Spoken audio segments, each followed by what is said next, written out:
अगर एक इंसान जब तो पोजेस हो गया तो वो क्यों पोजेस होता है? क्यों एक एंटिटी रिलीफ की तरफ नहीं जाती है कि मैं अभी चली जाऊं? वो यहाँ पे ही रह के किसी को पोजेस करके ये करे, या कोई केस ऐसा हो आपको पता हो कि कुछ ऐसा पर्पस मिले कि अच्छा ये पर्पस की वजह से ये है? There are a few entities and a few deities also which are earthbound. जैसे आपने महाभारत में भी सुना होगा, द्रोणाचार्य के जो पुत्र थे जिनके माथे पे भी मणि थी, सो उनको जाते जाते like in the end after the war ended, उन्होंने जब अस्त्र छोड़ा अपना पांडवों को मारने के लिए, तो असल में पांडवों के पुत्र जो कोख में पल रहे थे वो मर गए। उसमें क्या हुआ था कि आफ्टर दैट अश्वत्थामा को कृष्ण भगवान ने श्राप दिया कि भाई अब तुम धरती पे ही रहोगे, सड़ोगे मरोगे।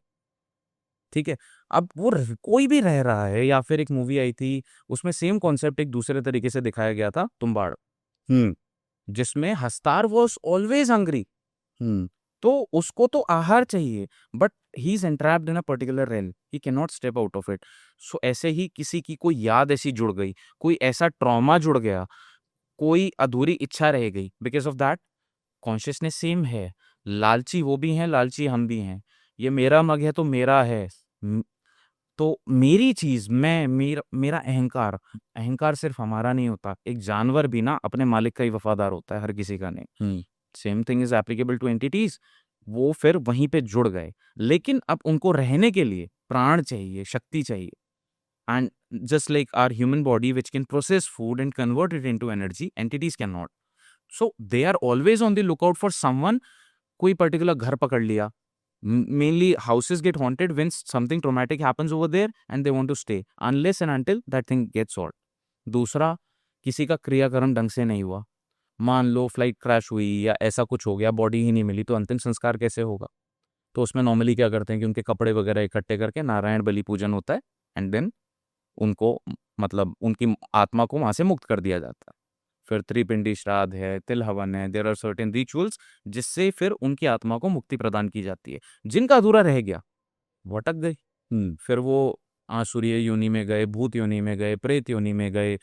बहुत सारे रूल्स इसमें एप्लीकेबल हो जाते हैं। इवन हमारी लाइन के लोग पिशाची साधना में अगर चले गए and they misuse it and they are away from the divinity, और तो वो ऊपर की तरफ जाने के बजाय नीचे के रेल नीचे। में और ज्यादा धंसते चले जाएंगे।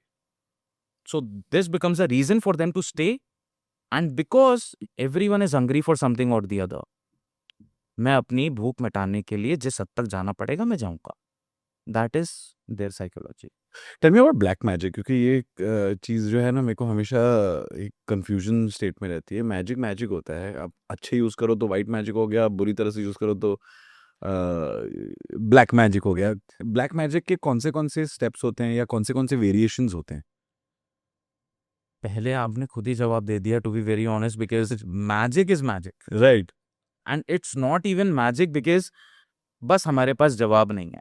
It's simply a concept of quantum physics, to be very honest. बस जवाब हम एक पूरा का पूरा, लाइक जस्ट थीसिस जैसे पब्लिश हो जाती हैं, गवर्नमेंट अप्रूव्ड, एफएसएसएआई का लाइसेंस हो गया, इसमें देयर इज नथिंग जिसको आप concretely as a formal evidence सामने स्थापित कर सको।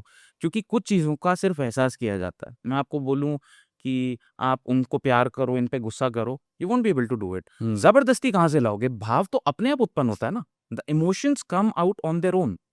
सो the same thing is applicable here. Magic is there, अगर आप उसको मैजिक की तरह रेफर करो, इट्स सिंपली अ टेक्निकलिटी। अब उसको मैं कैसे इस्तेमाल कर रहा हूँ, इट्स लाइक अ नाइफ, गला काटो कि तरबूज, hmm. That's totally up to me. और बस, अगर फिर भी हम इसके डिस्क्रिप्शन में जाएंगे तो अभिचार is the word which means any particular type of sorcery, witchcraft, spell work, tantra mantra, ritual, multiple methodologies are there, whatever you use out of them to intently cause harm to someone। स्तंभन होता है कि वो आपको harm ना कर पाए, या फिर उसकी बुद्धि आपने बांध दी कि अपना इंटेलेक्ट वो यूज नहीं कर पाए। हम्म। हो सकता है you are doing it for a great intention, कि आप अपनी प्रोटेक्शन करना चाहते हो बिकॉज मे बी आपको से थ्रेट है, maybe you are controlling that person because you want to bring that person out of some addiction. So it's more about the usages of how you are using it. So mostly लोगों का तो selfish intention है कि I want to control this person, कि ये मेरे प्यार में आए, मुझसे आकर्षित हो, या फिर क्लाइंट्स पे करने के लिए कि मेरी दुकान ज़्यादा चले। 2 दुकानें खुली हैं, बाजू वाले का मैं व्यापार बांधूँ ताकि मेरी तरफ ही सारे के सारे ग्राहक आएँ। सो इसी में फिर अलग-अलग मेथोडोलॉजीज़ आ जाती हैं। तंत्र में भी आचरण है, कौलाचार, वामाचार, दक्षिणाचार, मिश्राचार, सिद्धाचार। तो एकम सदा विप्रा बहुधा वदन्ति कि मंजिल एक ही होती है, तरीके बदल जाते तरीके अलग, रास्ते अलग है। हैं। Correct. Okay, tell me about real life case. तो there is a person who is from Nainital but he lives in the UK. तो कुछ टाइम के लिए इंडिया आए हुए थे and he had seen one of my podcast. So उसी को देखकर उन्होंने रीच आउट किया था कि पहली चीज उन्होंने बोली थी, मेरे को मेरे घर में बहुत सारी प्रेजेंसेस फील होती हैं। उनको खुद उनको खुद जब भी नैनीताल में कि यूके? नैनीताल में। नैनीताल में। एंड उन पे कुछ उनकी पर्सनल लाइफ में भी कुछ प्रॉब्लम्स वगैरह चल रही थी। All of a sudden everything started coming down and specially after his mother's death, जो बहुत रिसेंटली अभी हुई थी। और माँ उनकी बार बार सपने में उनको अलग अलग तरीकों से आती थी and he was like very much worried because he was unable to figure out what's going on. ऊपर से जिस पर्टिकुलर घर पे हम गए थे, उधर भी कुछ केस चल रहा था बिकॉज किसी और ने नीचे का फ्लोर ऑक्यूपाई कर रखा था। देन हम लोगों ने जो भी मतलब देर आर सर्टेन प्रोसेसेस, मंडल की एक स्थापना होती है जिससे you can call down all the forces present over there. Although उस टाइम पे we did it with the intention to call his mother who had recently passed away, to talk to her firstly if she is at peace, if she needs something, या if we can do something for her so that she may find light, but she was unable to speak at all. And other things started talking. And every single time, like एक minute कोई और बोल रहा है and that is communicating something else all together कि मुझे ये चाहिए, मुझे ये चाहिए, मैं चला जाऊंगा। फिर दूसरा आके बोलता है मैं जाने को ही तैयार नहीं हूं। फिर तीसरा बिल्कुल बॉडीली इतने स्ट्रॉन्ग रिएक्शंस दे रहा है कि हमारे लिए कंट्रोल करना उसको मुश्किल हो रहा था। तो फिर like there are certain things कि आप उनको कंट्रोल में लेने के लिए कुछ चीजें करते हो। No everything can not be spoken on camera, but like beedi वगैरह उनको दी जाती है थोड़ा शांत करने के लिए, सो दैट वो ठंडे दिमाग से हमसे बात तो करें। लाइक आप मेरे दुश्मन हो, आप मेरे घर भी आए तो मैं आपको पानी ऑफर करूंगा, चाय ऑफर करूंगा कि भाई लड़ाई देखेंगे, बैठ के बात तो करते हैं। सो थ्रू दैट जैसे तैसे करके हमने पूरी बात पता लगाई कि वहां के क्षेत्रपाल ने और उसके साथ साथ जितने गण थे, कुल मिला के 9 एंटिटीज वर देयर जिन्होंने उनकी माँ की स्पिरिट को ट्रैप करके रखा था। एंड क्यों ट्रैप कर रखा था वो भी पता चला? हाँ, वही दूसरी बात है कि जिन लोगों ने वो घर को एक्वायर कर रखा था, उन लोगों ने इनके ऊपर ये एंटिटीज डाले हुए थे through some black magic, through some tantrik और बाबा, आई डोंट नो।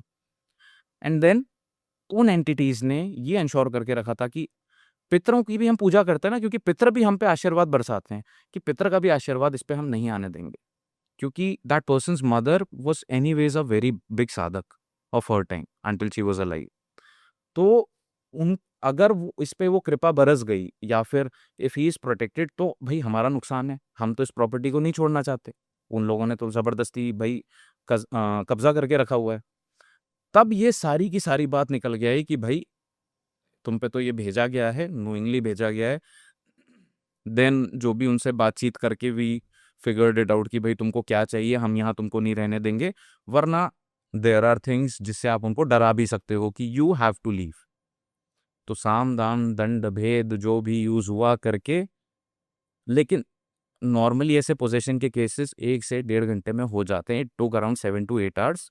अष्टदिक्पाल बंधन हमको करना पड़ा, which is like binding the entire atmosphere of that particular place. उसकी जो 8 दिशाएं हो गई और ऊर्ध्वध टोटल 10 दिशाएं की, ऊपर और नीचे, आकाश और पाताल। देन वहाँ की जितनी भी क्लेंजिंग वगैरह होती हैं, जितना काट होती है, वो सारी करने के बाद उन्होंने जब बोला कि भाई ये मेरे को ऑफरिंग्स चाहिए, आई विल लीव, एंड तुम्हारे जितने काम मैंने रोक के रखे थे, now it is my responsibility. जिसने बिगाड़ा था वही बना के भी जाएगा। इट वॉज अ वचन फ्रॉम द एंटिटीज एंड, और उसमें भगवान के नाम का ही उनको वचन दिलाया जाता है कि वो तोड़ेंगे तो फिर उन्हीं की शामत आनी है।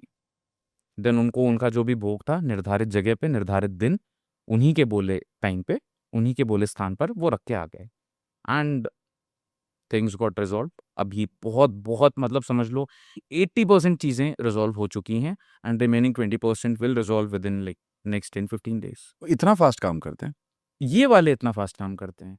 बिकॉज कौन से एंटिटी थे, आपको कुछ पता चला? Could you recognize कि who is this? Is it a devil, demon, whatever you want to देखो call it. जैसे काली माँ भी जब चलती हैं, अगर आपने रक्त बीज की कहानी सुनी है, ठीक है, कि उसको वरदान था जितनी उसकी रक्त की बूंदें गिरेंगी उतनी ही वो पैदा होते चले जाएंगे। जब वो कहानी है जिसमें भगवान शिव के ऊपर माँ काली ने गलती से पैर रख दिया था और जीभ बाहर आ गई थी, तो वो यही वाली स्टोरी है कि पूरी, कि उन्होंने इतना कहर ढा दिया था कि पूरी धरती, सॉरी, पूरी दुनिया पे ही घमासान हो गया था, वहां पूरा हाहाकार मच गया था, and there was no way to control her. तो जब उसका डिस्क्रिप्शन होता है ना कि माँ काली बिल्कुल अपने उग्र स्वरूप में, गुस्से में और बिल्कुल आक्रोश में चल रही हैं कि मैं नहीं छोड़ूंगी, मैं कच्चा चबा जाऊंगी, और रक्त बीज को जितना मारे जाएं उतने वो पैदा होते चले जाएं। तो तब उन्होंने पूरे जितने रक्त बीज थे उठा के सीधे अपने मुंह में डाल के सीधा निकल लिया कि तेरे रक्त की बूंद भी मैं बाहर नहीं गिरने दूंगी। तो when she was doing it, इतने सारे रक्त बीज का खून she wasn't able to consume all by herself, उनके साथ उनकी योगिनियां चलती। सिमिलरली यहाँ पे हर स्थान के क्षेत्रपाल होते हैं, जिसको तंत्र में नॉर्मली खेड़ा वर्ड का इस्तेमाल होता है कि यहाँ के स्थान देवता, जैसे हम वचन वगैरह भी बोलते तो हम स्थान देवता भी नमः, वास्तु देवता भी नमः, ग्राम देवता भी नमः, ऐसे करके हर पर्टिकुलर स्पेयर के एक पर्टिकुलर देवता होते हैं। उनके साथ चलने वाले गण उनको रोक के रखते हैं, क्योंकि उनको, मेरे को आपसे काम है, आपको जो चाहिए मैं आपको दूंगा, बदले में आप मेरा काम करोगे। It's a give and take, it's a transactional thing. It was done with them through some other tantrik, कि जाओ इनकी बिगाड़ो। तो जितने उसके गण होंगे उस क्षेत्रपाल के, वो सारे लग जाएंगे उसी काम पे। तो हमारा काम क्या है भाई? We'll offer you a better thing. और इसमें तो खासियत ये होती है कि किसी ने कुछ किया, मैंने उसको पलटाया, लगभग लगभग it's close to impossible to send it back again, because they go with such fierce force and they act so vigorously and rapidly.